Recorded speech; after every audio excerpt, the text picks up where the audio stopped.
We believe that abortion must remain a safe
that. Thank you, Lisa. I'm proud to read your testimony from Austin, Texas. This was read by Senator Wendy Davis during the famous filibuster in June of last year. And I quote, "I stand before you not to protect my reproductive rights. I do not need protection from you any longer. I started menopause at the young age of 27, and at the age of 29, all my reproductive organs were removed. I am a rape survivor. I am as well. I did not pursue the legal justice I deserved because of fear of the system and shame and guilt. The shame and guilt I assumed to be mine, but we are all well aware that it is not. I did everything right. I met this male through a close friend's brother. I spoke with him for a number of hours every other day for 6 weeks before consenting to a date. But when I opened the door to my home, I sensed I was in trouble. I was attacked for over 7 hours in my home. Now they call that date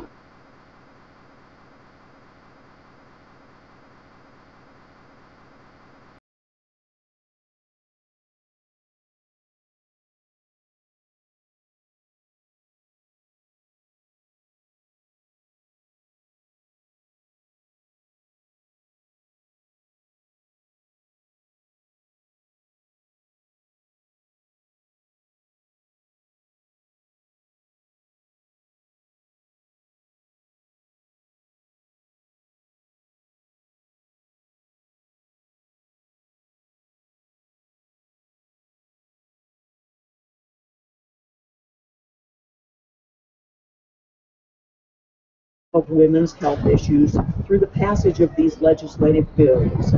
That is a lie. And everyone in this room knows that to be true. The true intention of these bills is to attack a basic human right, the right for any woman in this American society today. And I remind you, this is 2013, that was last year. And any woman who lives in Texas has the ability to choose her own legal and medically safe choices guaranteed by the Supreme Court of the United States of America. The arguments we hear that support the intention of these bills imply scientific fact and knowledge, but these too are lies. There is no factual reason to make these changes. They are introduced, and the truth is they will harm access to tens of thousands of women, children, and men to quality health care clinics in their rural areas.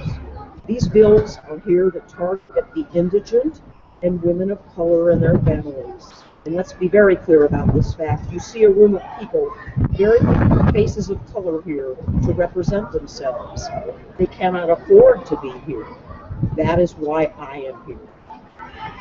Do we as a society really understand all the implications of responsibility we assume if we deny a woman's basic human right to choose her own health care decisions? So we support HB 60, HB 16, and SB 5, then we as a society have to make sure we continue to assume the health and welfare of this woman and the life we expect her to have if these bills become law.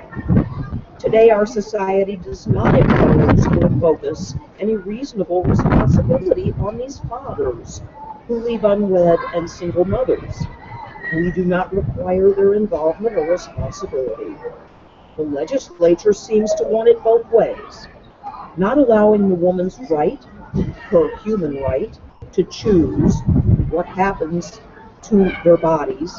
Then, when women decide to choose what these laws intend, they are not supported, but shamed. This not only brings great amounts of shame to the parents, but to the child as well. It is a stigma that is created for this family by society in general when included in our written laws. Shame damages the soul. It does not just create hurt feelings. It causes real damage to who and what that person is and will become. Either we support every aspect of a pregnancy or not. We cannot choose to support after 20 weeks, then the first year of life, and then the second, and then stop. Then we leave it up to the mother to fight for her human rights and her child. We need to provide adequate, affordable, safe health care offered within our own communities. Not like these bills suggest, where women must travel hours to find adequate care. We're voting to affect two lives here. This vote requires a lifetime commitment. Legislators imply that more legislation will pass to support and dignify these lives through safe housing, quality health, quality, healthy food, education in all areas, affordable daycare, a good, efficient transportation system to get to work, stores, daycare, schools, health services, and any other services needed. In addition, there will be emotional costs to keep a child or parent from feeling less than. That could lead to addiction, possibly crime, then the cost of treatment. And then there are the possibilities of birth, learning, or mental disabilities that continue to add more involvement and support that will be required by us as a society. These are just a few concerns off the top of my head. I'm sure there are many other ramifications from these laws that I have not been able to address. We cannot even provide the education of the children here today that they had in 2010. It is our duty to make sure we are totally responsible for the lives that we impact through our laws. That is the core reasoning of why we're here. Laws are to create justice for all. It is our responsibility to take care of the lives here today. We are failing to accomplish this today. How are we possibly going to be able to include the unseen impact on the lives of tomorrow in our failing system? We do not provide what is needed and required as basic human rights for Texas women and children today. They go to bed hungry and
women's rights being bartered away in Missouri. Okay.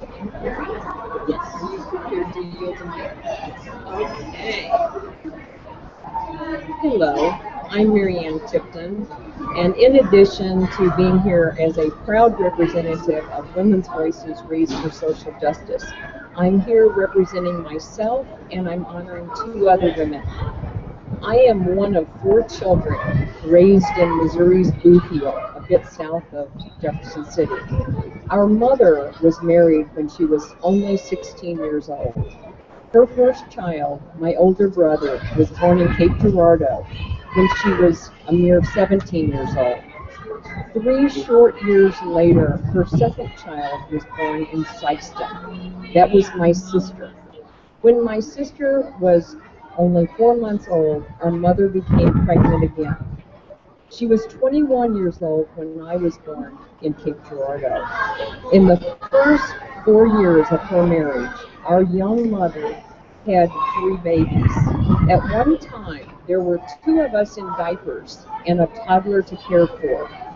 4 years later, our younger brother was born when our mother was 25 years old, and he was born in Poplar Bluff. In 8 years, she had 4 children. To provide for the young, rapidly growing family, our father found work wherever he could. Often that took him away from home for weeks at a time. Our young mother's body was exhausted, and her hands were more than full. Thankfully, her mother, our grandmother, lived with us. Our grandmother had only one child. She was 21 years old when our mother was born. Our grandfather was 17 when he became a father. The young couple married, but most likely not by choice. It took me some years to realize the impact of unintended pregnancies on us as children, on our mother, on our grandmother, and other women in our small hometown in the Blue Heel. I was married at the age of 20 to a young man I started dating when I was 17. For 7 years, we discussed to have or not to have children. The Supreme Court decided the landmark Roe v. Wade case just after our first wedding anniversary. Very thankfully, I had reproductive choices neither my mother nor grandmother had. Over the years, I've been inspired to work on reproductive health issues because of the enormous disparity in health care choices for women. Today, the choices are being further limited through misinformation and political maneuvering. I'm here today in part because I'm appalled by what's happening to women's health care. I often think of my mother and grandmother's struggles when I become discouraged. They still inspire me to work toward the preservation of choices they never had. Those choices were guaranteed to women in 1973. Today, women, especially those in rural areas like the Blue Heel, are having their choices severely limited. In closing, I would like to read a quote from the world-famous anthropologist Margaret Mead. It helps explain why individuals like me and groups like Women's Voices Raised for Social Justice continue to work on behalf of all women. Ms. Mead said, "Never doubt that a small group of thoughtful, committed citizens can change the world. Indeed, it's the only thing that ever has."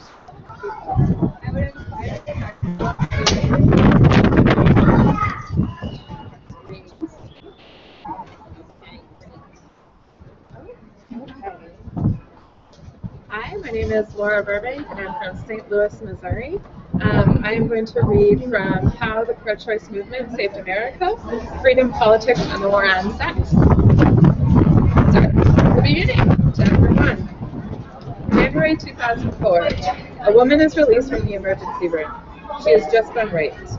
After treatment, she is given a prescription for emergency contraception to prevent her from getting pregnant by the attacker. This is standard procedure. EC is just 2 birth control pills, but taken up to 72 hours after sex, it is effective at averting pregnancy. A friend takes her to an Ecker pharmacy in Denton, Texas, to fill the prescription. Though the pharmacist has declined 5 or 6 times in the past to fill such prescriptions, this is the first time a rape victim has requested the medication. The pharmacist goes to the back room, prays, and calls his pastor before deciding not to fill the prescription. The other 2 pharmacists on duty decline to fill the prescription as well. The friend of the rape victim explains, "I've been watching my friend, her emotional state going down and down and down, and I knew I was going to have to say, sorry, morally, they say you're wrong." March 2004, Julie Lacey, a 32-year-old first-grade teacher and mother of 2, is told by her local CVS pharmacy, "I'm sorry, but personally, I do not believe in birth control, so I will not fill your prescription." Lacey's husband, the assistant manager of CVS, cannot persuade the pharmacist to change her mind. "I think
Richards explains, "He said I was irresponsible.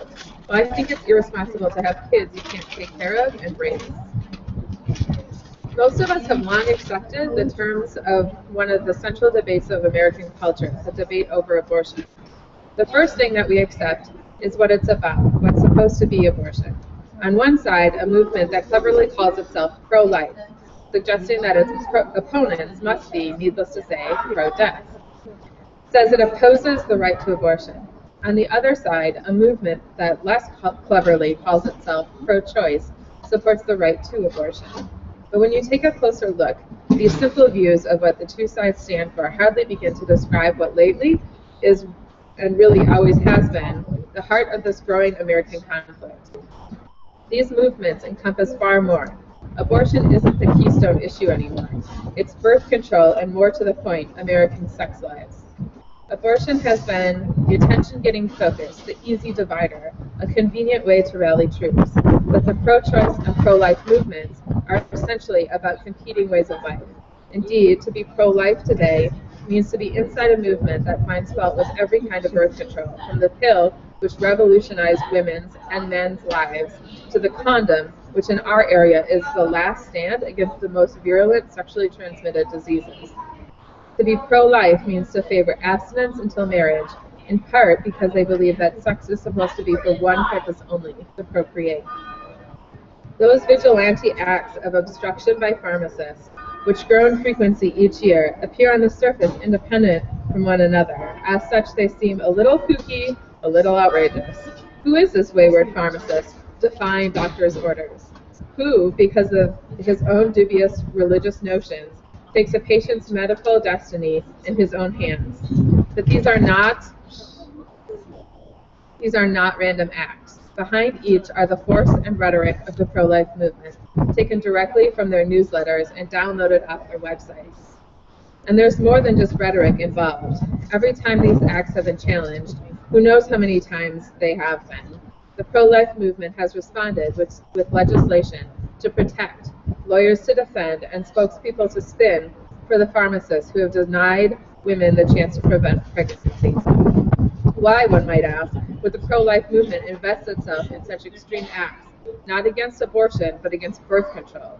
If the movement's only aim is to stop abortions, and stop them by any means, then why attack people who say they don't want to get pregnant? If you don't want to have abortions, then why not help them prevent unwanted pregnancies? After all, studies have shown that the use of contraception reduces the probability of having an abortion by 85%.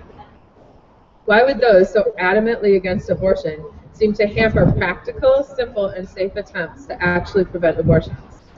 It turns out that none of the women named above, Julie, Suzanne, Adelia, wanted to have an abortion. There's a good chance some of them are even pro-life. Suzanne went back to the pharmacy with her father in the hopes of heading off an abortion. Julie brought in her husband and even involved the store manager to convince the pharmacist to allow her to prevent pregnancy. Another woman summoned the police to intervene on her behalf when a pharmacist refused to even release her prescription to be filled elsewhere. No one could do anything. It seems no coincidence that these women instinctively brought in strong authority figures and men to intervene for them. Their authority as women was being challenged, and they knew it. Weren't the pharmacists treating each other as an immoral, loose woman deserving of the consequences of what they perceived as inappropriate, simple-for-pleasure sex? In the pharmacist's eyes, these women had made a mistake, a moral mistake, and pharmacists choose to punish them for it. Even the trauma of rape didn't manage to make a woman a special case, not in the eye of the pharmacist. She waited in the parking lot while the pharmacist mused over his own feelings, then turned her away without the medication the emergency room prescribed. The result of these events was that each woman became infinitely more likely to have an abortion. Indeed, it's one of the profound ironies of the pro-life movement that its work hasn't led to fewer abortions, just the opposite. Studies of states that have enacted pro-life laws show that what these laws succeed at the most is increasing the number of later-term abortions. As for the nation as a whole, it witnesses its most dramatic decline in abortion rates during the presidency of Bill Clinton, our first pro-choice president. In 1990, just 2 years before Clinton took office, the number of abortions in the United States was at one of the highest levels ever. By the end of Clinton's second term, the abortion rate had dropped to the lowest in a quarter of a century. One would think that for those who wish to end abortion, this discrepancy would lead to self-reflection, perhaps even a willingness to look more closely at the policies that led to the effects they claim to seek. But in the face of evidence that allowing women unfettered access to birth control leads to fewer abortions, the pro-life movement has intensified its campaign and rhetoric against birth control. And the real underlying reason is that to allow birth control would mean tolerating a lifestyle that allows people to enjoy sex outside of marriage and parenthood. Contraception, which for many is the era's most liberating technology, is to pro-lifers an evil just like abortion. In fact, in the literature of contemporary pro-life movement, often no distinction is made. Reducing abortions has, in a sense, become problematic for them. The problem is that it means favoring the use of contraception and, in effect, endorsing a way of life and a view of sex that they oppose, perhaps even more strongly than they oppose abortion. So whereas banning abortion gets the headlines, it's banning contraception that is increasingly creeping into the pro-life agenda. To pro-lifers, they are, in fact, two avenues to accomplish one thing: end the lifestyle in which people have sex just for pleasure. I would love for you to interrupt. Hi, I'm Ann Ross, and I'm a proud member of Women's Voices Raised for Social Justice, and I'm also president of the National Women's Political Caucus of Metro St. Louis. We try to get good pro-choice women elected. And I am proud to join the Women's Filibuster today, because women believe the debate surrounding reproductive choice speaks to one of the basic foundations upon which our country was established, the freedom of religion. Therefore, we believe women must be respected as moral decision makers, making choices based on their own religious beliefs and traditions, as well as their consciences. Religious matters are best left to religious communities, not to politicians. governing bodies should not pass any laws that elevate one religious community's moral reasoning over another's. We believe the best way to prevent abortion is to prevent unwanted pregnancies. Therefore, we believe that funding for state family planning programs should be reinstated. Pharmacists should be required to dispense emergency contraceptives to women who have a prescription, the doctor's prescription. If a pharmacist is unwilling or unable to do this, referral to a cooperative pharmacy must be made immediately. Ideally, emergency contraceptives should be available over the counter. Sex education, which includes information about contraception as well as abstinence-only education, should be a mandatory course in all high schools. We believe women deserve dignity and respect for the choices we make concerning our reproductive health. Therefore, we believe the decision to terminate a pregnancy should be left to a woman and her physician. Clergy, therapists, and others who counsel women must be free from harassment, intimidation, and possible legal action. We believe that abortion must remain a safe and legal option for women in this country because we know that if it does not, women will seek and obtain unsafe and illegal abortions, and unwanted children will be born in disastrous situations. We believe that the bill that would triple the amount of time a woman must wait after deciding to seek a safe and legal abortion is wrong for Missouri, and I really am discouraged by the legislature's action of yesterday. Over the past 3 days, women have been literally standing up for women's health and inspiring people across the state and across the country. One woman from Texas wrote to us the following: "I know the hours are long, but believe me, it is worth every second. All of you are making history. Your voices are being heard loud and clear. The women in Texas are with you. Stay strong. Remember, prayers are being said that your message is heard. It will make a difference. Peace."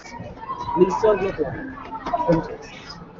She then said her testimony was part of Wendy Davis's filibuster in Texas, and her just read that as part of our women's filibuster in Missouri.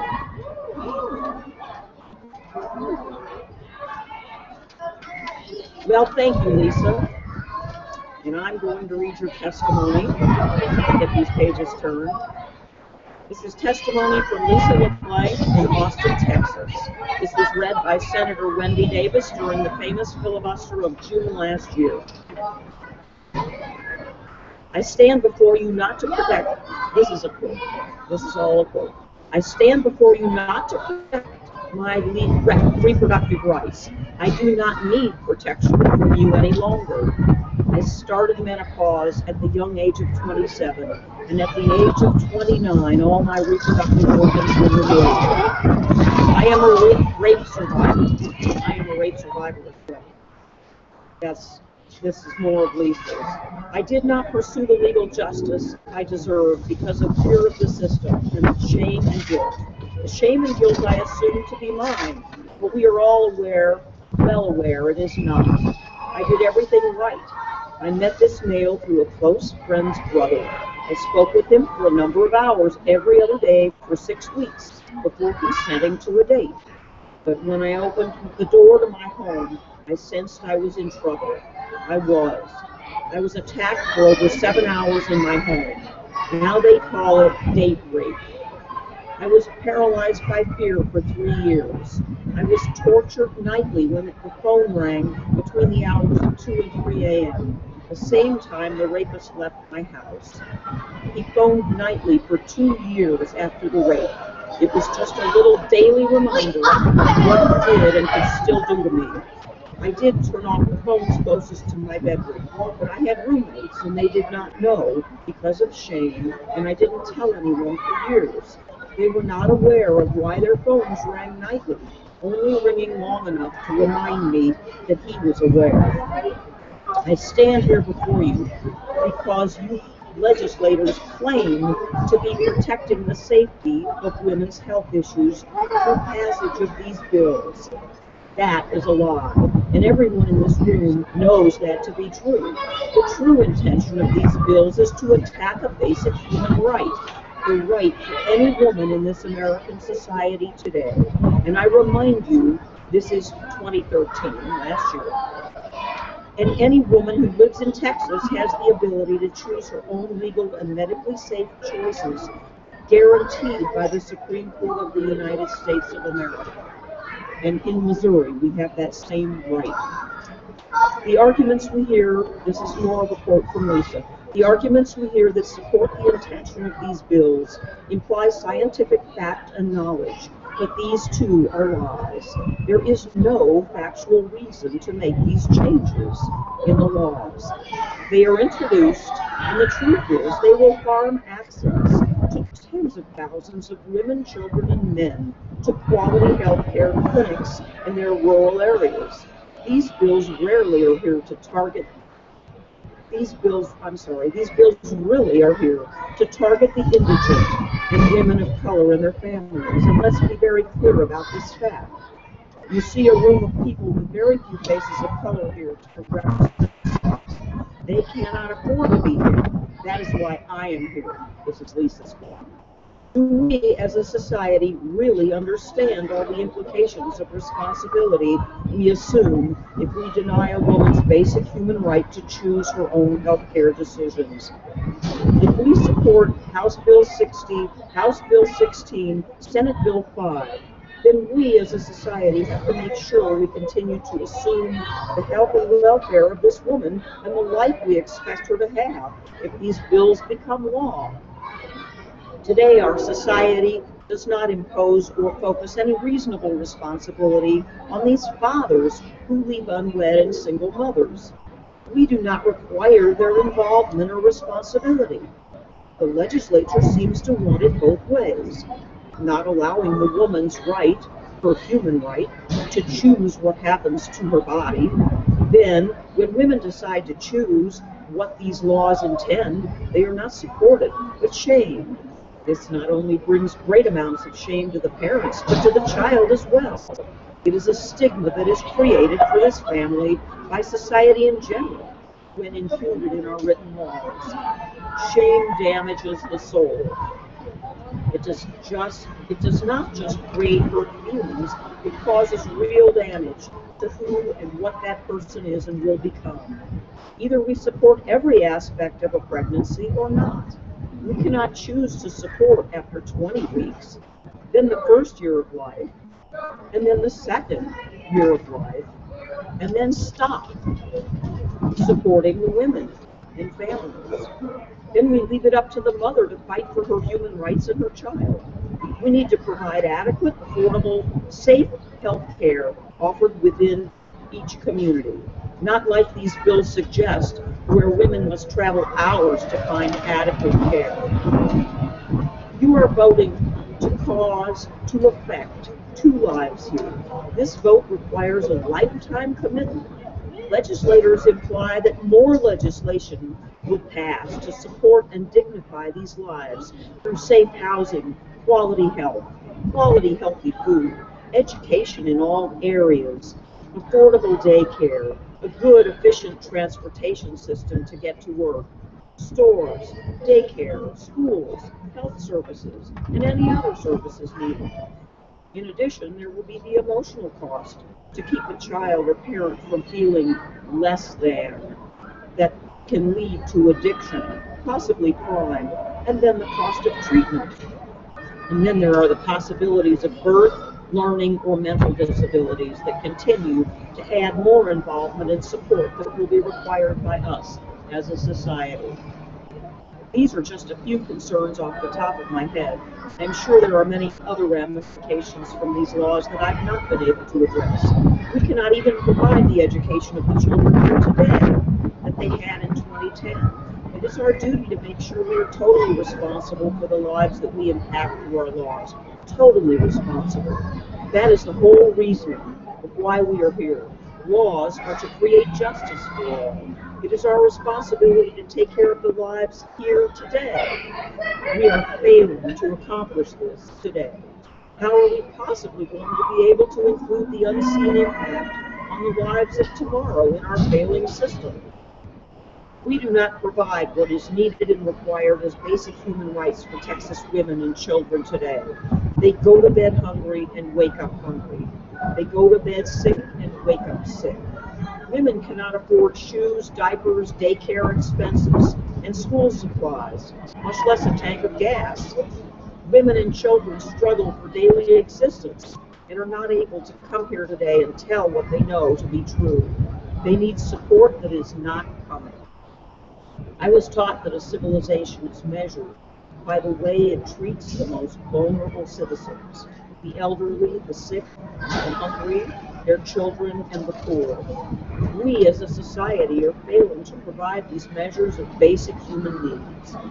Why do you think we're capable of adding more individuals when fiscal responsibilities are not being met today? If these laws are signed into law, where is the money coming from? Where is human decency going to be? How many basic human rights are going to be left unfulfilled?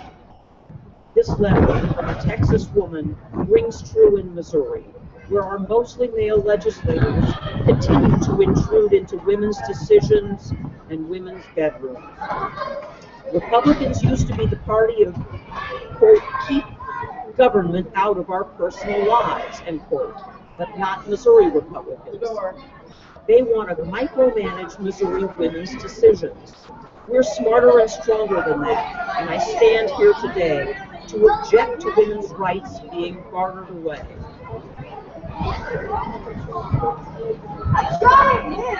Thank you. Much of Lisa LeBlanc's testimony resonates with me, and I'm sure it resonates with a lot of people across the state. In addition to being here as a representative of women's voices raised for social justice, I'm here representing myself, Marianne Tipton, and I'm honoring two other women. I am one of four children. We were raised in Missouri's Blue Hills, south of Jefferson City. Our mother was married when she was only 16 years old. Her first child, my younger brother, was born in Cape, Florida, when she was only 17 years old. 3 short years later, her second child was born in Sykeston. That was my sister. When my sister was 4 months old, our mother became pregnant again. She was 21 years old when I was born in Cape, Florida. In the first 4 years of her marriage, our young mother had 3 babies. At one time, there were 2 of us in diapers and a toddler to care for. 4 years later, our younger brother was born when our mother was 25 years old. He was born in Poplar Bluff. In 8 years, she had 4 children. To provide for the young, rapidly growing family, our father found work wherever he could. Often that took him away from home for weeks at a time. Our young mother's body was exhausted, and her hands were more than full. Thankfully, her mother, our grandmother, lived with us. Our grandmother had only 1 child. She was 21 years old when our mother was born. Our grandfather was 17 when he became a father. The young couple married, most likely not by choice. It took me some years to realize the impact of unintended pregnancies on us as children, on our mother, on our grandmother, and other women in our small hometown. I was married at the age of 20 to a young man I started dating when I was 17. For 7 years, we discussed to have or not to have children.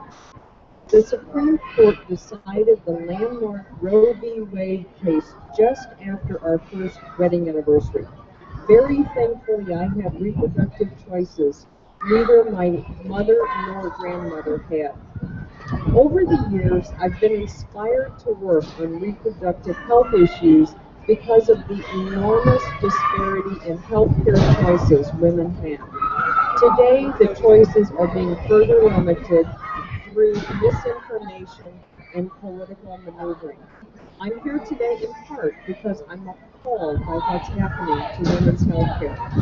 I often think of my mother and grandmother's struggles when I become discouraged.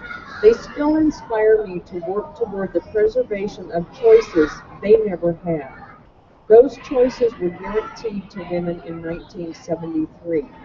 Today, women, especially those in rural areas like the Blue Hill, are having their choices severely limited.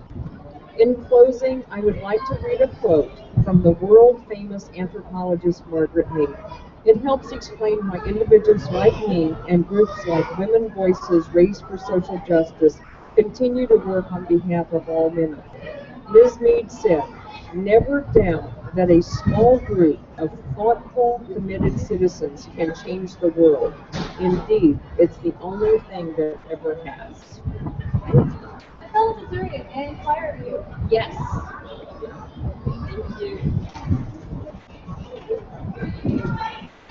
Hello, my name is Lauren Dow. I am a senior at Missouri State University studying communications. I graduate tomorrow. I'm here because I'm originally from Sykeston, Missouri, located in southeast Missouri, which is one of the poorest regions in the entire country. And the 72-hour mandatory delay was designed to harm the women in my home communities. Today I will be sharing stories from the 1 in 3 campaign, a compilation of abortion stories. I was with my now husband, then boyfriend. I went back and forth between diaphragm and spermicide. I was very faithful about using birth control. Still, I wound up pregnant. I probably would have continued the pregnancy if I thought my boyfriend would be okay with it. But at the time, he was not ready to be a husband, let alone a father. He did not offer his opinion, even right now. So, at 9 weeks, I had an abortion. Though I regret being pregnant, I do not regret the abortion and never had. I believe I did the right thing for me at the time. We now have been married for 30 years. I have 1 child and 2 grandchildren. Thanks for giving us this opportunity. I was committed to the At the age of 17, I received my high school diploma, rented my first apartment, and met a young man I would soon marry.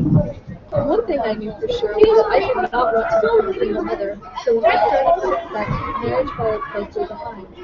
My Catholic high school had offered sex education, which consisted of the nuns repeatedly telling us if you have sex, you will be pregnant. They were right. We were married on New Year's Day, 1971, in Joplin, Missouri. In spite of faithfully problems with this wall, we conceived a child named February. The due date was like halfway through my husband's senior year of college. He strenuously objected and said he would leave me if we had the baby. I didn't want a baby either. We certainly hadn't planned it. Adoption was out, and most families would never allow it. We tried all kinds of things to make me miscarry, doing simple sit-ups, pushing over full-size cars around the block, taking pills with arsenic, and nothing worked. I even contemplated suicide. I was 18 and naive, but my husband was 20 and already wise in the ways of the world. Since abortion was legal in the state of Missouri, he took me to a local coffee house to ask what could be done. The folks there told us where we could go and the city to get a reduced rate of $200 for full-time college students facing unplanned pregnancy. Since my husband was a full-time college student and I was supporting him, we were able to get the reduced rate. Parental permission was required for those who were not yet 21, but because I was married and my husband was a in a couple of months, I was not required to approach my pro-life parents. The folks at the clinic were wonderful. I was warned that the doctor who performed the procedure would refuse to proceed if the patient started to cry. To prevent that from happening, I laughed and joked a bit, which I'm sure he thought was strange. At one point, he stopped and talked to me together. It was nerve-wracking. I had the procedure without any anesthetic because I was driving. My husband didn't drive in city traffic, but he did go with me. That was submitted by an anonymous source. I had an abortion 12 years ago at the age of 25. My boyfriend at the time when I became pregnant. I was shocked. Soon after I found out, my boyfriend broke up with me. He said he couldn't deal with it. Unfortunately, I couldn't deal with it. I did not have health insurance, I was not making much money at all, and the boyfriend had got me pregnant with an unemployed. A lot of emotions that would be deal with an unplanned pregnancy, but I knew without a doubt that this was not the way I wanted to bring a child into this world. I had a good friend of mine drop me off at the hospital where I had the abortion. I remember being nervous, and the nurse told me, "You'll be fine. It's a simple procedure." I'm sure what she meant by simple was that it was a simple procedure medically, and she was right. It was painless, and I was well taken care of by the hospital staff. I was treated with respect. The procedure was simple. What is not simple is the large part of society's reaction to abortion. The hardest part for me was not the procedure, but dealing with the comments from close family members and the constant negative comments toward women abortion made by other people. My mother at the time said, "You are crazy lady," and as recently as 2 years ago, my mother threw the abortion in my face during an argument, stating that I killed my baby and I was a horrible person. Say, things concern me over this issue more than any procedure. I can without hesitation state that I have absolutely no regrets over it. I do not dwell on what could have been or what if. I know I did the right thing. The extreme right would like everyone to think that women that have abortions live to regret it, become depressed the rest of their lives. This is not the case for most. And I can say without a doubt this is not the case for me. And if there are any regrets, I regret telling my mother and my sister about it. Every woman has the right to control her life and her body. I was executing this right. I will forever support a woman's right to choose. That was submitted by an anonymous. I terminated 2 pregnancies, one the year before and one the year after I had my daughter. The first was an accident. I did not know how it happened. I was using condoms successfully with my to-be husband for 8 years. We met in medical school, had been married for 5 years, and our marriage was not doing well.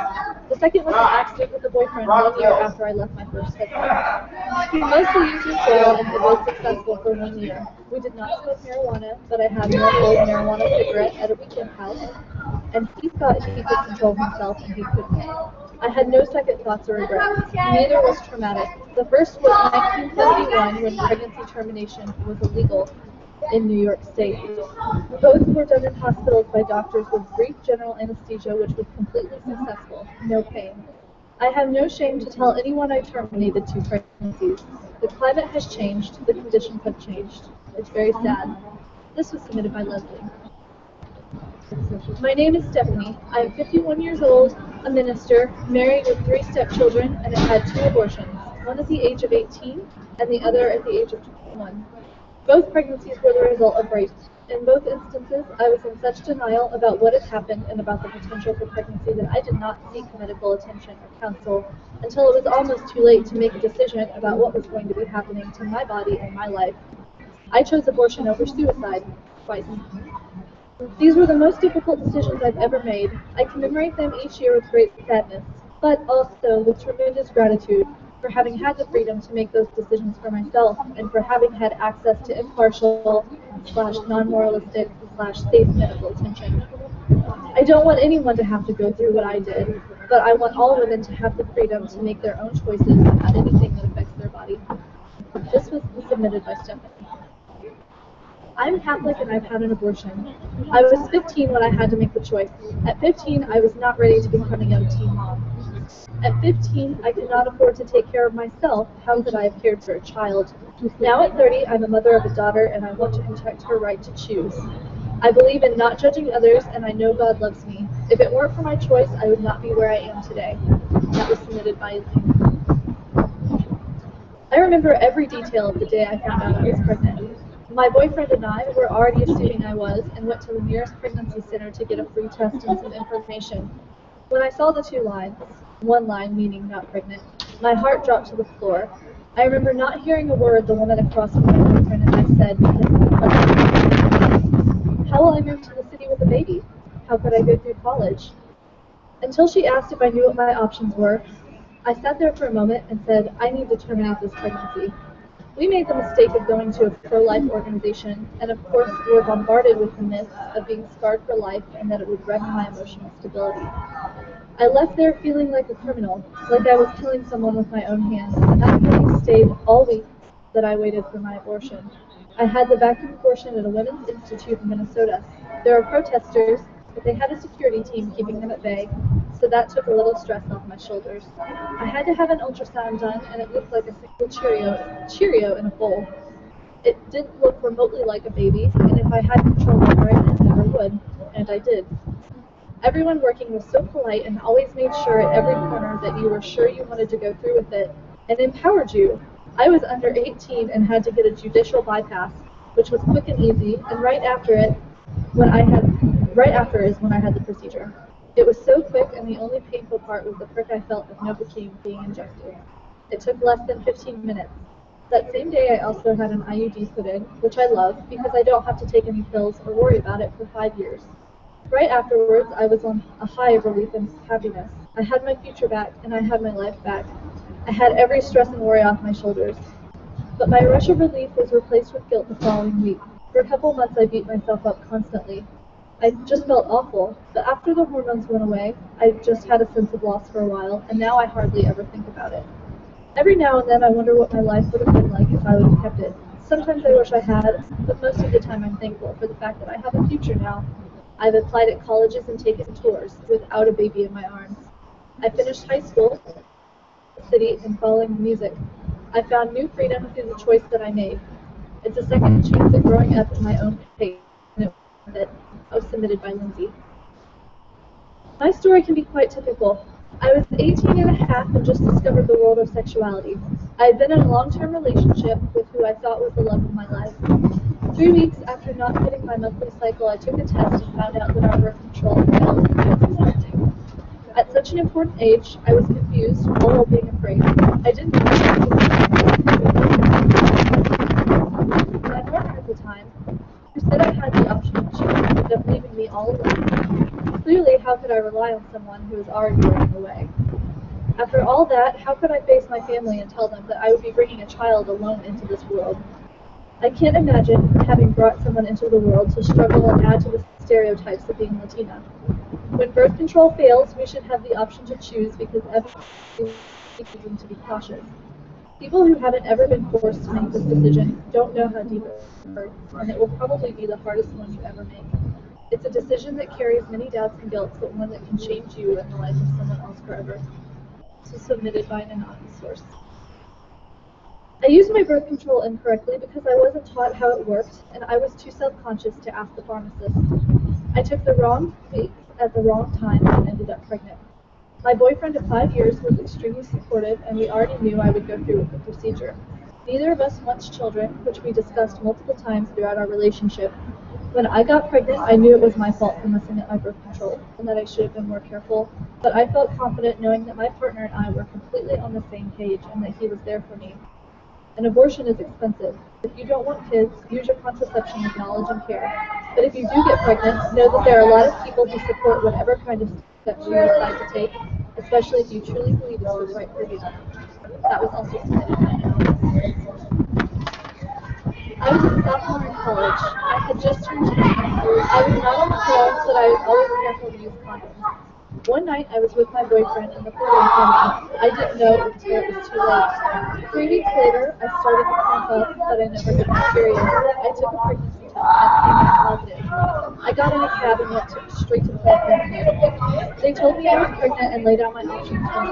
I come from a family of 6 kids and have always dreamed about having my own family, but I knew that I was in no position to raise a child. 3 weeks later, I had an abortion. It was hard, but not a hard decision. I know that when I do start my own family, I will be in the best position to do so, and everyone will benefit. This is submitted by an anonymous. It was in the springtime. I was 27 and had just found out I was accepted into a prestigious and extremely competitive college program. The first quarter alone was 26 credits, and I would be routinely exposed to hazardous chemicals. You could only be absent 2 days, and if you missed a third, you were expelled.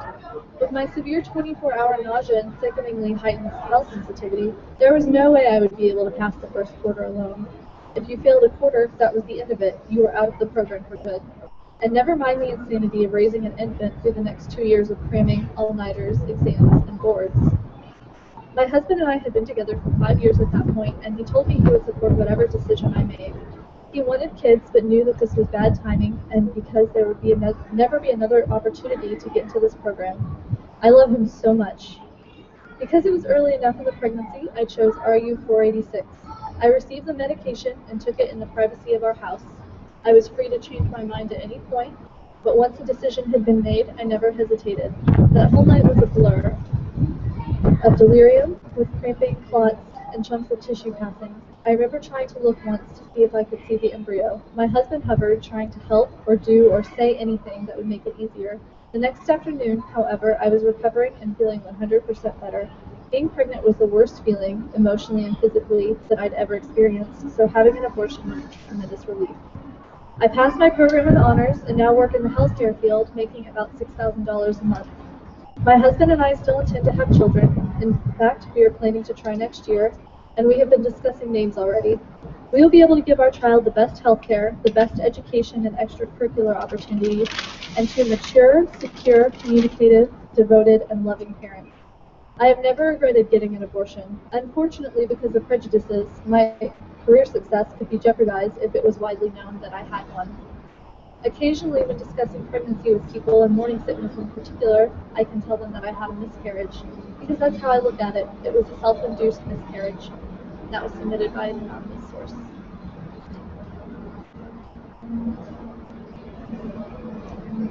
I was 26, in a relationship for a few years, and the birth control failed. I was not in love with this man, and for me there was never a question that I would abort. He seemed disappointed, but did agree that this was the best way to proceed. He drove me to the hospital, stayed during the procedure, took me home after, and paid for it. We stayed together another year or so, but I wanted love, and not comfort, and eventually I found the love of my life. My husband knows of my abortion and agreed it was the right decision at the time. That's the best we can do, right? Make the right decision for you at that time. Also submitted by an anonymous source. Pre-Roe versus Wade, my abortion was a cloak and dagger affair. I was lucky, though. I connected with a true abortion mill run by midwives who obviously had connections to someone who could supply drugs that hastened the procedure and fought infections afterwards. I counted nearly a dozen women with me in the waiting room of the dingy second-floor apartment in a horrible part of town. They took us one right after the other into a room with an operating table, and you could hear what was going on with each procedure. I only had nitrous oxide during the operation to dull the pain. It was 1969, I was only 18, and it was extremely scary and dangerous, but I have no regrets. About 5 years ago, I got pregnant on continuous hormone birth control. I wasn't getting a period because of the pill, but I could tell that something was off. Turned out I was 8 weeks along. I was in a committed relationship and I loved my partner. Now we are married and the parents of a beautiful 19-month-old boy. But 5 years ago, I knew that I wasn't ready to be a mother.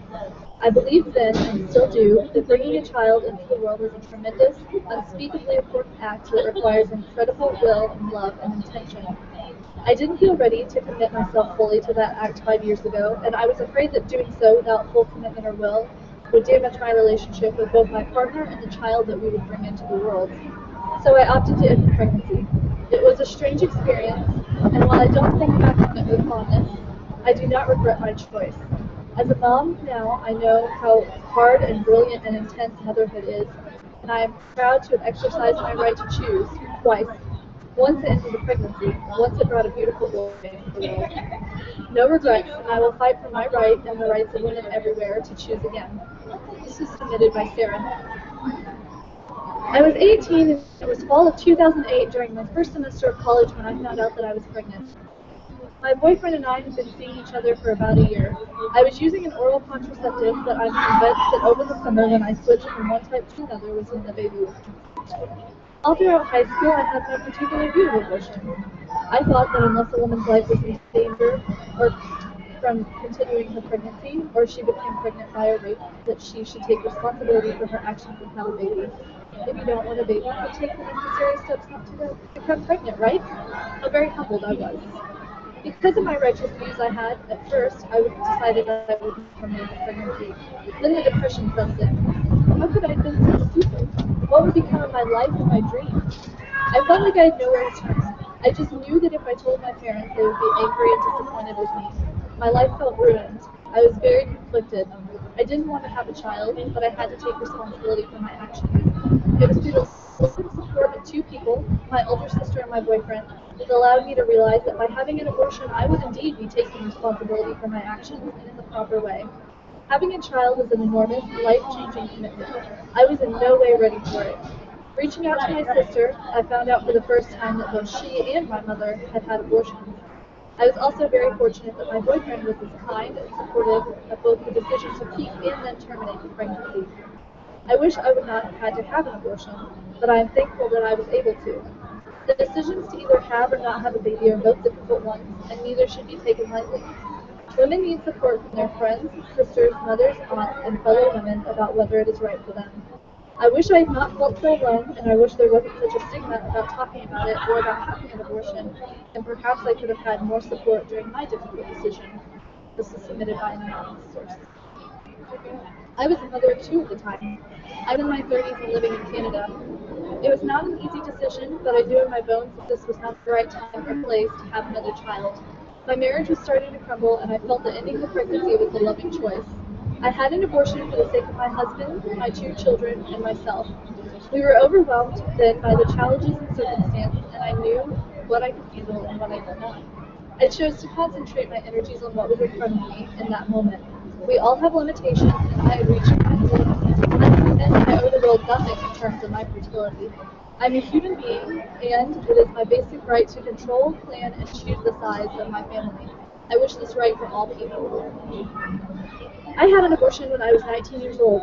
I'm not ashamed or apologetic or confused. I do feel sadness for the girl that I was, for I was very much alone and afraid. This was submitted by Anna. I was sure I couldn't get pregnant on day 7 of my menstrual cycle. You would think that a nursing student would know better. I had been careful to protect against STDs. My boyfriend and I each had 2 negative tests 6 months apart before we occasionally had sex without a condom. Foolishly, I was not as careful with my contraceptive methods and became pregnant while smack in the middle of nursing school. I was in no position to be responsible for a child. I wouldn't have even been able to legally remain in the United States if I was not enrolled in full-time studies. I needed to complete my studies in order to get a job, and without a job I could not support myself, let alone a child as well. My boyfriend and I went to Planned Parenthood to make the informed choice to terminate the pregnancy. Fortunately, it was early enough that chemical abortion was an option. For me, the experience was not the least bit traumatic, and I have never regretted it, though I have regretted using the rhythm method of contraception and have since learned my lesson. As I write this, years later, I'm 30 weeks pregnant and looking forward to having a child who I can offer what I've always aimed for: a stable residency status in the country of my choice, a steady job that will be very accommodating when I'm in maternity leave, and a loving, supportive, and committed partner who is my inspiration to become a mother. Without the abortion, I am sure my current circumstances would have been impossible, and I would not be happily starting a family. Thank goodness I had the choice. That was submitted by an anonymous source. I have always been pro-choice, but I never imagined I would face the choice that I did.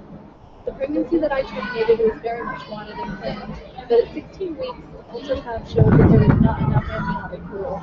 I spent the next couple of weeks on bed rest, but to no avail. By 19 weeks, there was basically no amniotic fluid. No fluid means no lung development. Even if I had carried that fetus to term, there was no way she would have ever breathed on her own. The choice that I faced was between waiting for stillbirth, possibly 20 more weeks, risking infection of my future fertility, or terminating the pregnancy at 20 weeks, getting back on my feet, getting back to my job, and getting back to being able to care for my toddler. The appointment at which we found it was hopeless was on Thursday, and we scheduled the procedure for the following Tuesday. At the time, I wished I could just go in Friday and get it over with, but in fact, that timing was probably deliberate. My husband and I spent the weekend going through the relevant medical literature and were able to face the Tuesday procedure knowing that we were making the right choice for us. It was only after it was all over that I connected that experience to the word abortion. As a younger woman, I wondered sometimes what choice I would make if I was faced with an unplanned pregnancy, and was diligent about my birth control to reduce the chances of that. When my time in fact came to face my choice, I was and still am very grateful that it was just between me, my husband, and the medical professionals who advised us. And that is what I want for every woman: the freedom to choose in privacy without stigma or shame.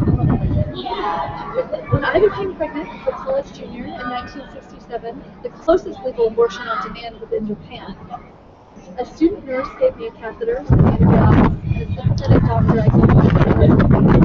Unfortunately, I succeeded by the 6th week and did not have any complications. This was submitted by an anonymous source. In the mid-1990s, I had an unwanted pregnancy. I was living paycheck to paycheck. I did not have health insurance, and I was working in a restaurant. My job was physically challenging enough without the burden of pregnancy. I also have pretty severe lower back issues from being hit by a car on my bike when I was a teen. I terminated pregnancy at 6 weeks. I wish Plan B would have been more targeted at the time. Plan B may have prevented I just turned 16 and had sex for the first time with a person who I thought meant everything. It wasn't bad, but I figured I wouldn't get pregnant. After 1 month, I didn't get my period and was fainting on a daily basis. I took my first pregnancy test, and it was a false negative. After I continued to faint, I went to the birth right by my house. It turned out I was pregnant. I made the decision to get an abortion when I realized I have literally no idea how to raise a child, nor did I have the money to. Sophomore year is not supposed to end up with a baby. Going to Catholic school, I knew it would be extremely frowned upon if any of my teachers or girls who didn't know me found out what I had done. I trekked my way up to the end of the city to Planned Parenthood. I am so glad that I had the right to choose, and without this right, I might be a senior facing death of a child, and not a senior who has plans to go to college. This was submitted by an source. Though I was raised in a Catholic family and apparently encouraged to participate in a Right to Life poster contest as a child, I can't remember a time in my life when I wasn't pro-choice. I remember thinking and even saying aloud that I would abort if I got pregnant as a teenager. Then, as a young 20-something, I became eager to have children, and I welcomed two very wanted, well-loved babies into the world. Things continued to deteriorate between the two and I knew without a doubt that any future pregnancy we faced would be terminated. In October of last year, I made one of my promise to myself.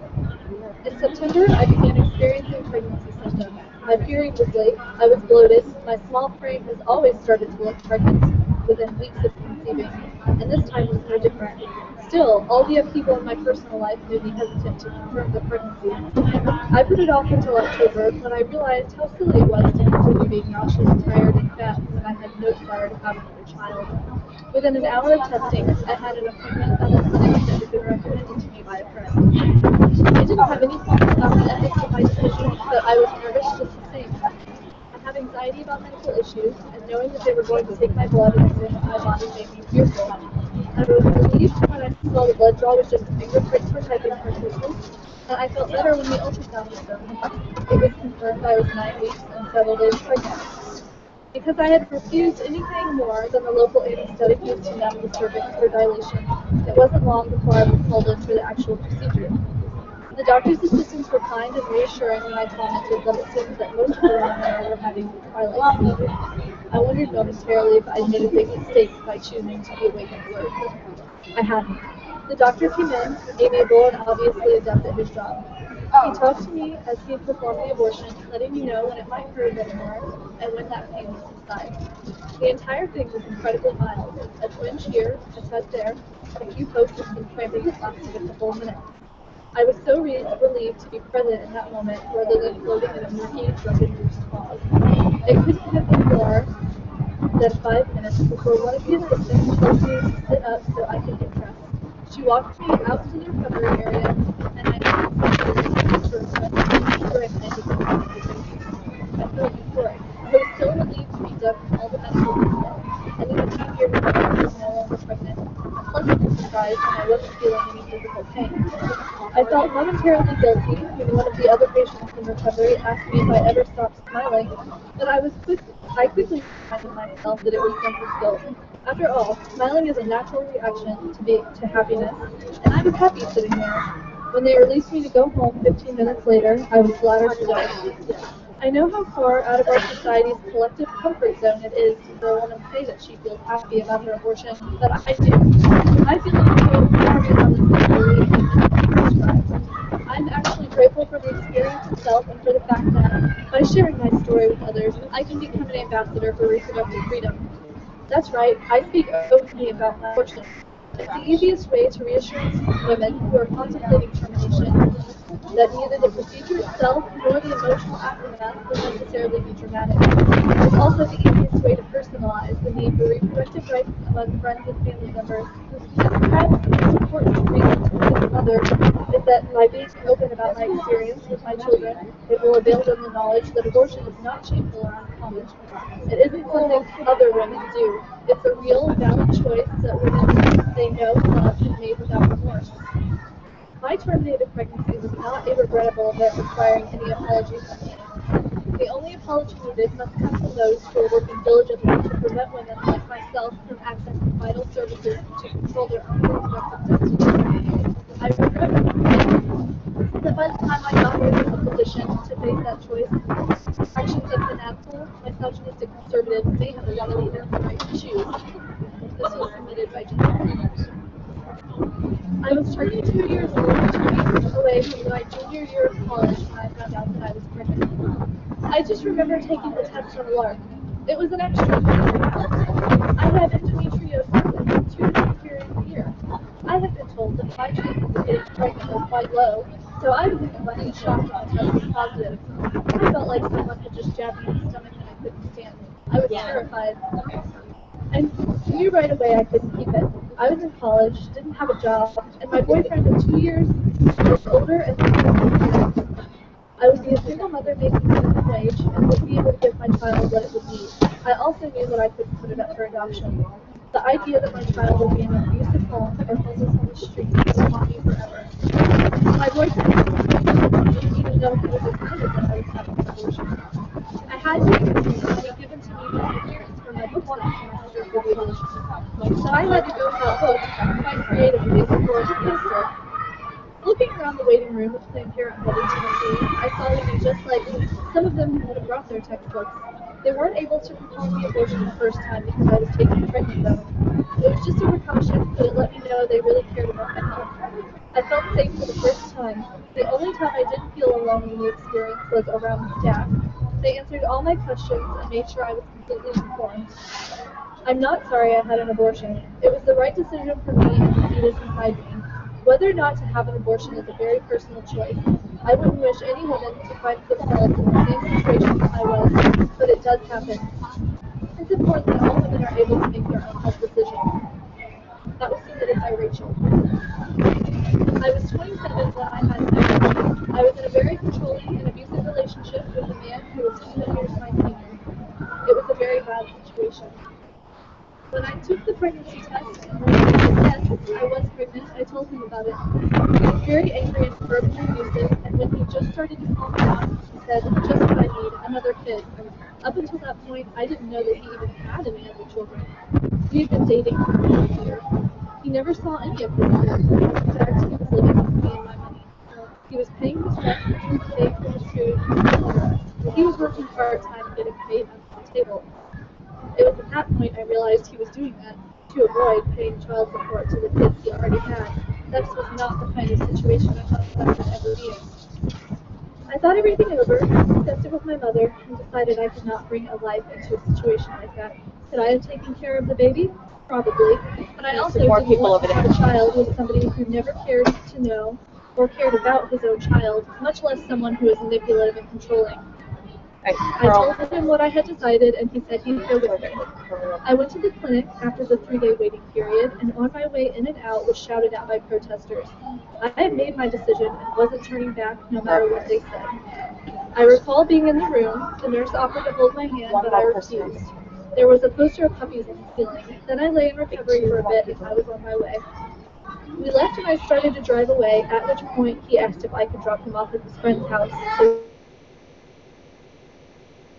he could borrow his friend's motorcycle. I told him no way. I just went through one of the most difficult days of my life, and he wanted me to run him around. I missed the next several days of work because I was an emotional wreck. He and I went our separate ways shortly after I had the abortion. He stalked me for a long while after I told him I couldn't see him anymore. Needless to say, I'm glad he's out of my life.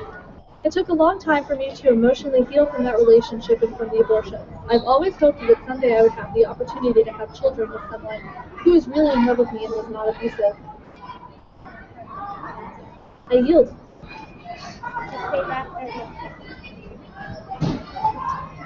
My name is Elena, and I am here on behalf of Planned Parenthood's program Teen Advocates for Sexual Health, which is more commonly known as TASH. TASH provides high schoolers with discussion and information on comprehensive sex education. This includes not just the standard topics, like STIs and contraceptive methods, but also topics including LGBT rights and dating violence. TASH also gives teens the opportunity to advocate in their community by participating in events such as the Filibuster today. 2 years ago, I decided to join TASH after feeling endless frustration with the confusing messages our society promotes about sexual health. I was listening to friends talk about inaccurate sexual health information and feeling pressure to uphold unrealistic standards society imposes on teen sexual health and mentality. Joining TASH was arguably one of the best decisions I've ever made for myself.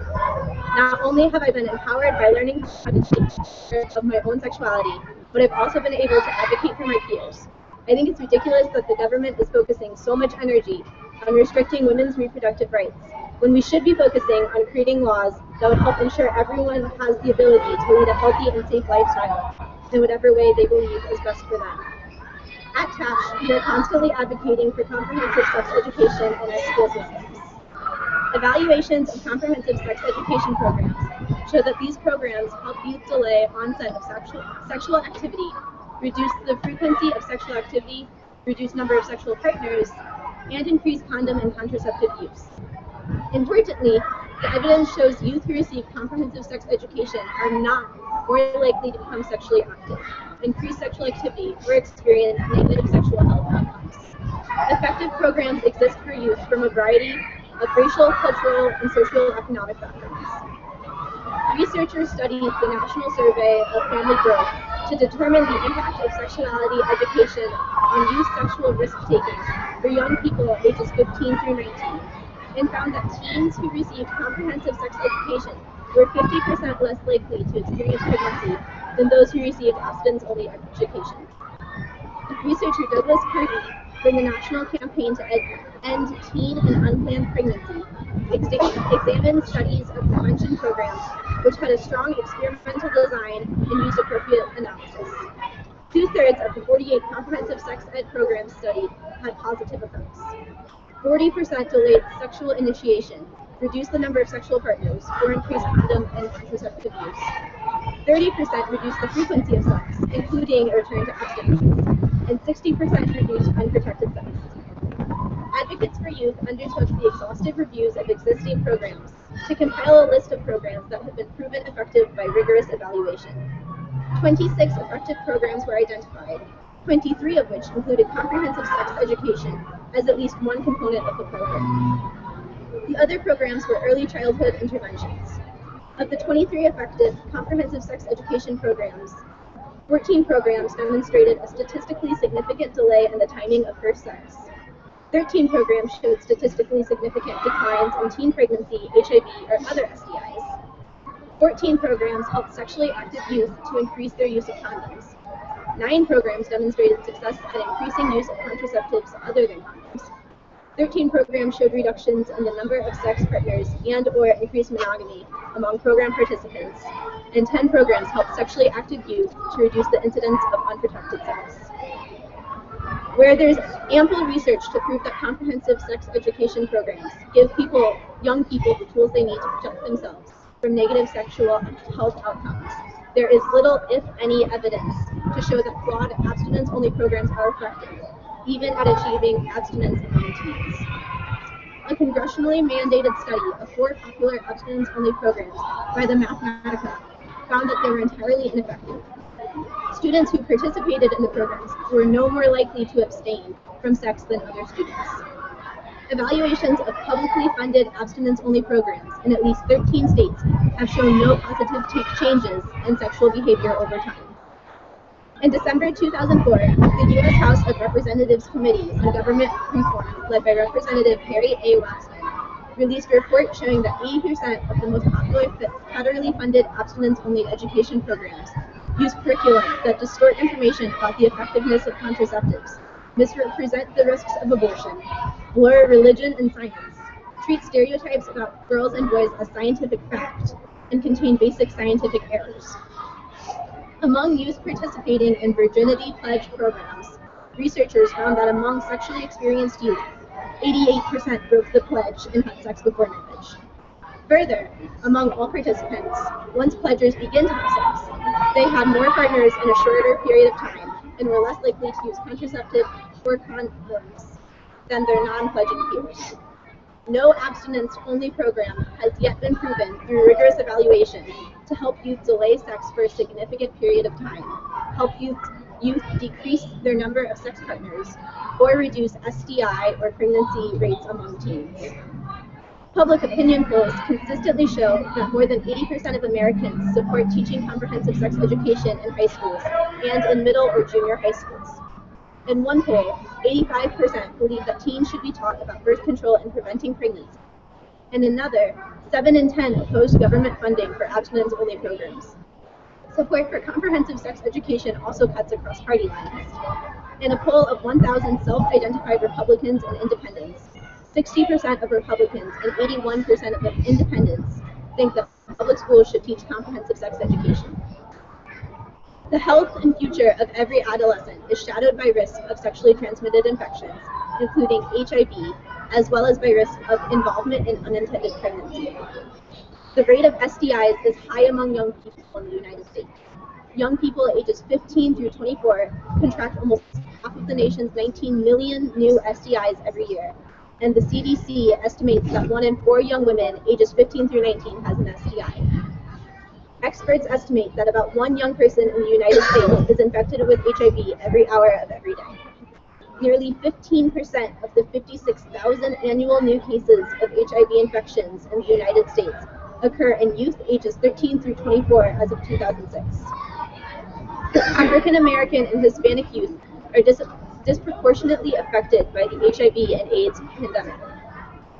Although only 17% of the adolescent population in the United States is African American, these teens experienced 69% of new AIDS cases among teens in 2006.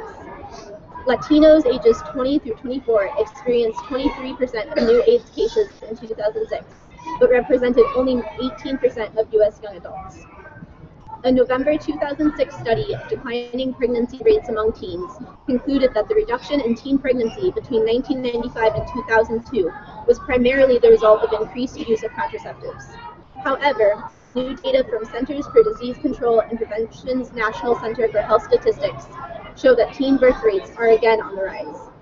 The NCHS reports a 5% national increase between 2005 and 2007 in teenage birth rates in the U.S., from 40.5 to 42.5 births per 1,000 young women aged 15 through 19. Approximately 1 in 5 teens report some kind of abuse in a romantic relationship, with girls who experience dating violence having sex earlier than their peers, less likely to use birth control, and more likely to engage in a wide variety of high-risk behaviors. Research clearly shows that comprehensive sex education programs do not encourage teens to start having sexual intercourse, do not increase the frequency with which teens have intercourse, and do not increase the number of a teen's sexual partners. At the same time, evaluations of publicly funded abstinence-only programs have repeatedly shown no positive changes in sexual behavior over time. Young people need honest, effective sex education, not ineffective, shame-based, abstinence-only programs.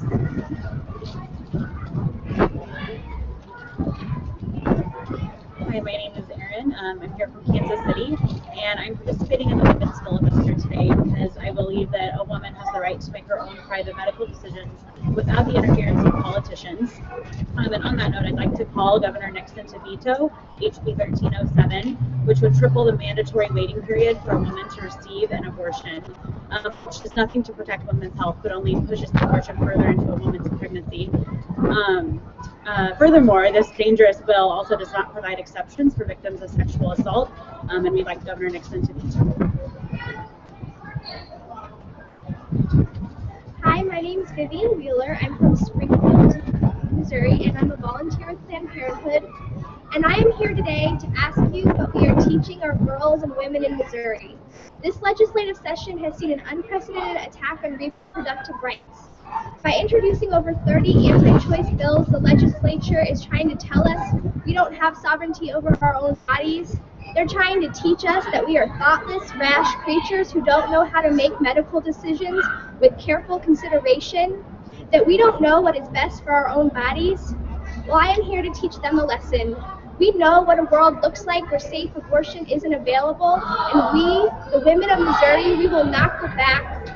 The champions of these horrific bills have squandered their chance to make real and meaningful change by focusing on the 72-hour abortion delay instead of passing Medicaid expansion. They clearly care about playing politics, more than they care about the 250,000 Missourians that gain access to healthcare through Medicaid expansion. I hope the guilty parties learn their lesson before the 2015 legislative session.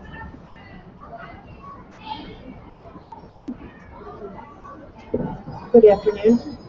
I'm Paula Giannino. I'm the President and CEO of Planned Parenthood of the St. Louis region and Southwest Missouri.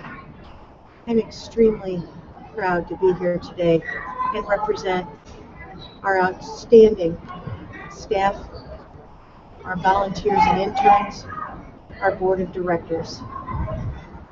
Right now, as I speak, our staff are in counseling rooms, meeting with women who are trying to exercise their right to safely show abortion. Right now, at this very moment.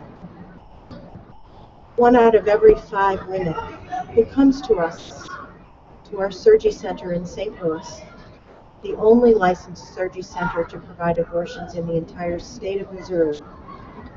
1 out of every 5 women who comes to us travels almost 150 miles to get to us. 1 out of every 10 women that we take care of every year travels over 300 miles to get to us. Why?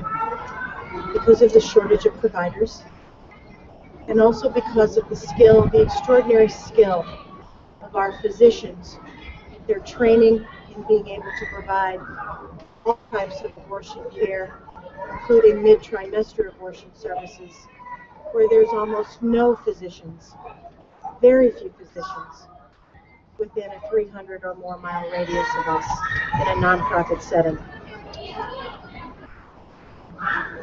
We know what the impact of the 72-hour mandatory waiting period bill will have on the lives of the people that we take care of. What's sad to me, what's sad to us every day is that women don't understand why they have to wait.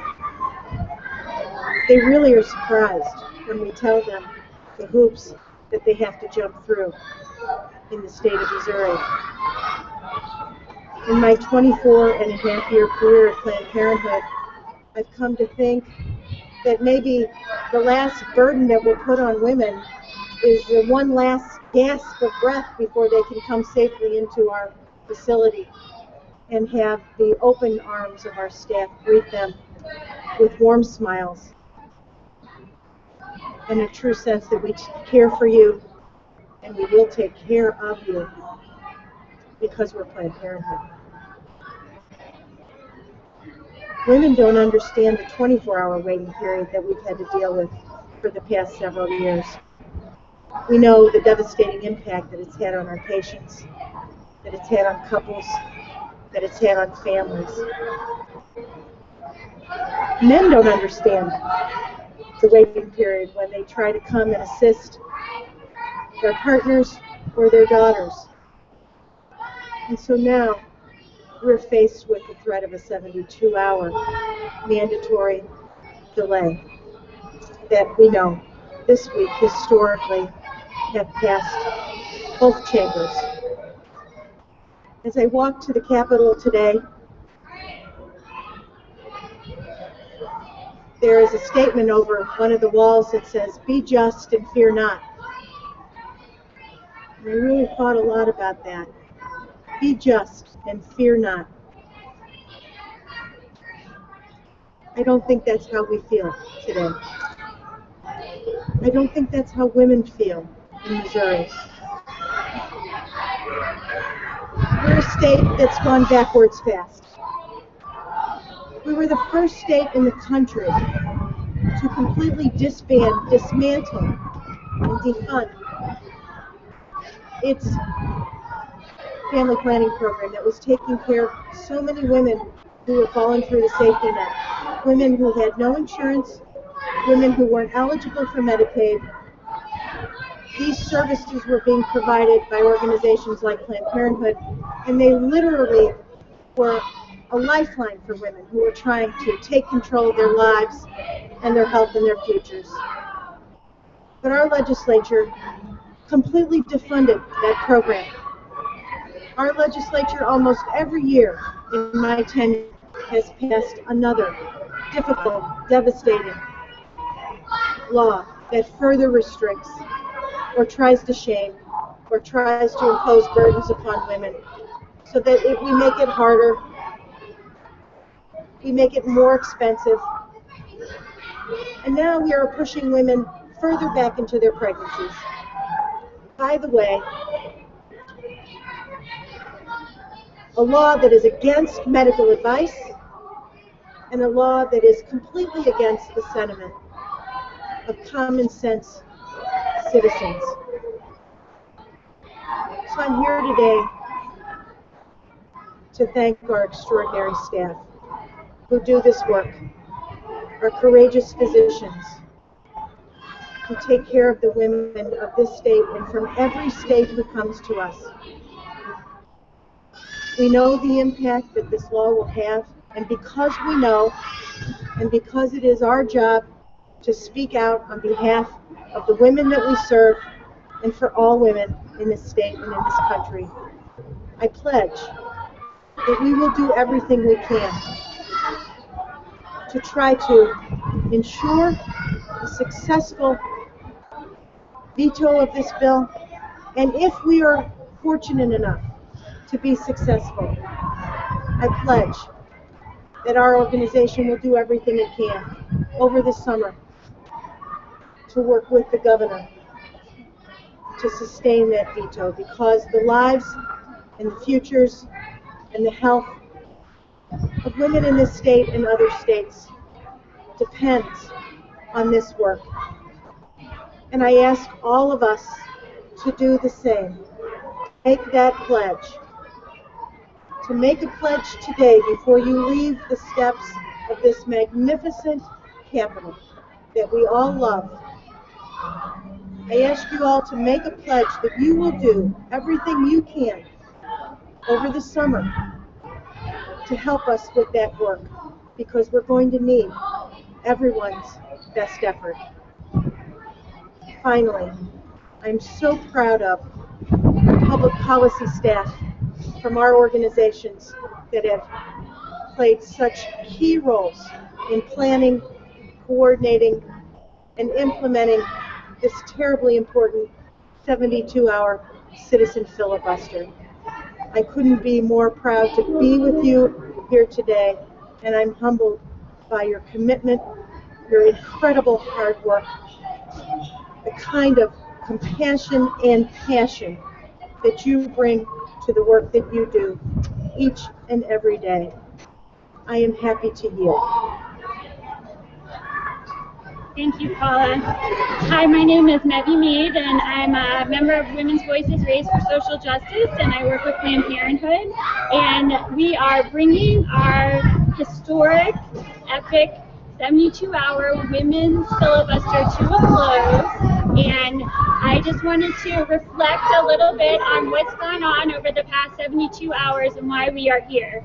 We are here because since the beginning of the Missouri legislative session in 2014, over 30 bills attacking women's health have been not just introduced, but advanced.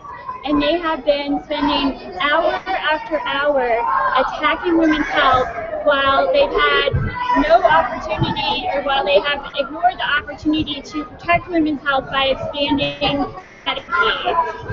Women and men and teens across Missouri have been trying to make our voices heard inside that building all legislative session. And unfortunately, they haven't been hearing us, and so we decided we needed to make our own voices heard, have our own women's filibuster to get our point across, that they should be prioritizing women's health, sexuality education, Medicaid expansion, and not attacking women's health. Unfortunately, the legislature, while we're here, has advanced a terrible bill that would triple the mandatory delay before a woman can access abortion, and people have been talking about that for 72 hours. We have had people up all night, up early in the morning. We've had people from all over the state travel hundreds and hundreds of miles as women do to seek abortion, to come here and make their voices heard. We've had rabbis, we've had doctors, we've had all different kinds of people, men, women, teens, come and join in the Citizens Filibuster to really kick off an effort to protect women's health in Missouri and let the elected officials know that we're not going to find it acceptable for them to attack women's health while failing to act on Medicaid expansion and prevention policies. 72 hours ago, we heard from an amazing leader and powerful spokesperson for this initiative. We heard from Liz Reed Katz, who shared her personal experience about why tripling the mandatory delay is a cruel and heartless approach to people who are facing things that go wrong with their pregnancy, or for women who have survived rape or incest. Liz Reed Katz really set the tone of the women's filibuster and really got us off on, I thought, a fantastic start. And so Liz Reed Katz is coming back to bring this 72-hour filibuster to a close, and I am honored and touched and pleased to yield this mic to Liz Reed Katz.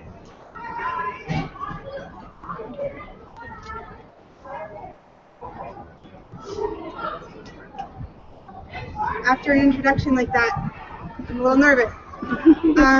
Good afternoon. My name is Liz Reed Katz, and 72 hours ago, I stood here and opened this filibuster with my personal abortion story. I am deeply honored to have been asked to come back for the closing remarks. I was asked to speak at this filibuster not because I am unique, but because I am like so many of you. I am a college graduate, a dedicated wife of 7 years, a stay-at-home mom to a wonderful 18-month-old, and a woman who has made a heartbreaking choice to have an abortion 3 years ago. After 5 years of marriage, my husband and I decided it was time to start a family. We were so happy to get pregnant quickly, but all that changed when at 16 weeks we found out the baby I was carrying had trisomy 18, a chromosomal defect that is incompatible with life. It was after much soul searching and with a heavy heart that after talking with my husband, family, and rabbi, that I decided to have an abortion. It was not a decision I made lightly, but one that I made because it was in my best interest, my family's best interest, and because I love my baby so much, I couldn't stand the thought of her being born in pain and agony and to only ever see the walls of a hospital. It was a heartbreaking decision, but one I would make again if I was ever faced with it. Those who have voted for these unnecessary bills think that Missouri women aren't strong or smart enough to make their own medical decisions. We are. I thought long and hard about that decision, but once it was made, my will never faltered. An additional 72-hour wait, extra ultrasounds, mandatory videos would not have changed my mind. It would have just caused me more pain than I was already going through. I share my story because what happened to me could happen to anyone. And I would hate for them to have an even greater burden of a 72-hour wait placed on them. When I went through this, I felt so alone. But I really wasn't. If I just looked around, I would have seen all these Missourians who stood with me today. I want to thank them. Thank you. Thank you to the thousands of Missourians who sent in letters, called, and met with legislators to urge them to stop playing politics with women's health care in this session. Thank you to Women's Voices Raised for social justice for ensuring that myself and all the others who came out to filibuster were able to do so safely. And thank you to the ACLU of Missouri, Progress Missouri, and Planned Parenthood advocates in Missouri for standing with Missouri women and ensuring that our voices be heard, not only here in Missouri, but worldwide. It's been incredible. 72 hours ago, I started speaking, and with a lot of help from my friends, we haven't stopped.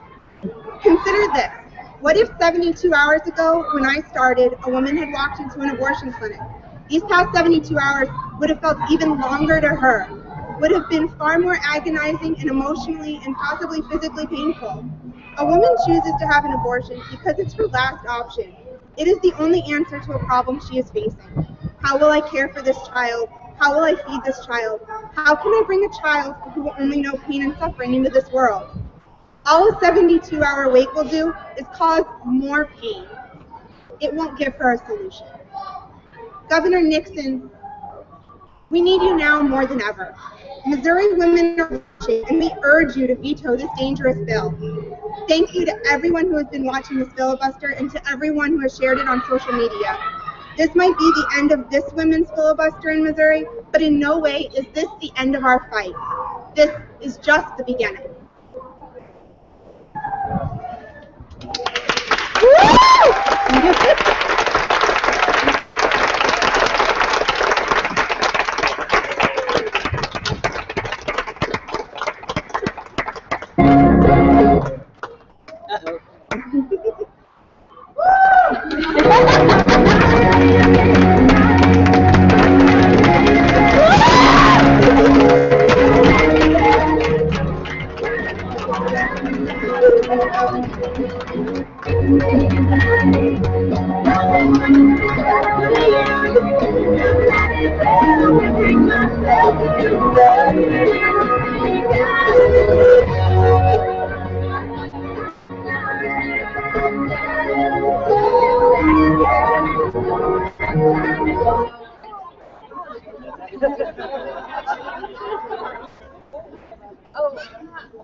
Don't close it yet, not until 2. We don't want anybody to say that it went.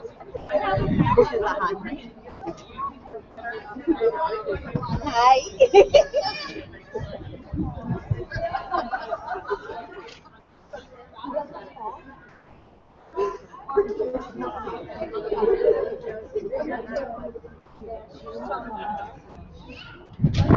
What happened to the music? Man!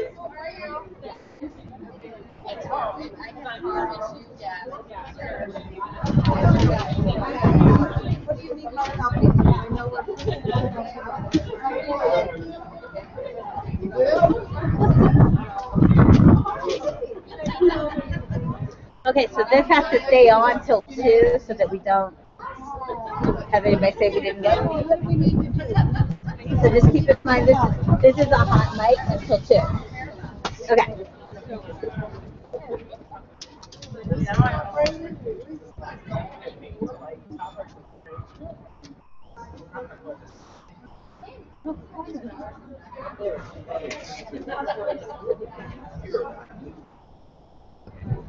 Oh, scroll after row.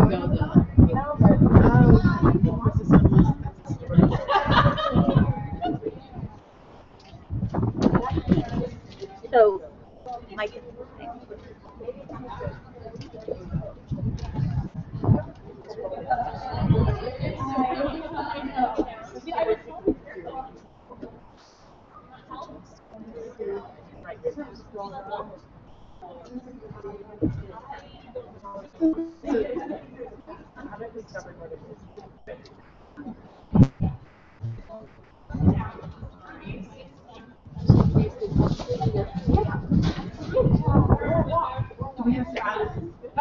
How do you end it? Thanks for doing that. Thanks for doing that. If that's what works, it works for me. I read a little yesterday. I've been checking up the coffee and everything, so thanks for doing it. Oh, yes, sir. Thank you for everything. Well, no, For everything. no.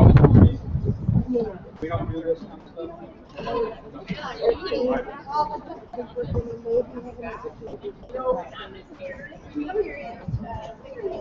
Heavy lift. Yeah. We know that. But I know, and I just can't tell you what it means to be able to count on you. Thank you, Representative, for standing up for women. Thank you.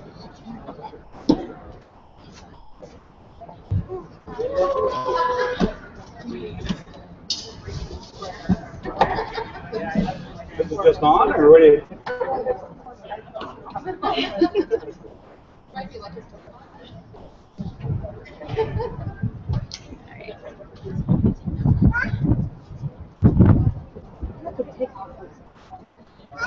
It's an open mic, right? As a state representative, as an active state representative for the Missouri House, I can't thank you all enough. I know that I come up here and you thank me for coming here, but honestly, we owe our thanks to you. If you don't do these sorts of things, if we don't stand up for what's right, I mean, not just for women's rights, I know that's what we're here for, but everything that's important to us and to our core and to everything that we need to need to keep the fight for. You guys did this. You did this for 3 days.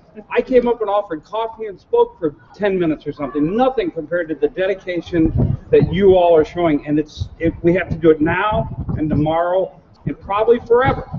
But I can speak for, I'll speak for everybody in there, everybody in our caucus, everybody that believes in what you believe in. Thank you, thank you, thank you. Thank you, John.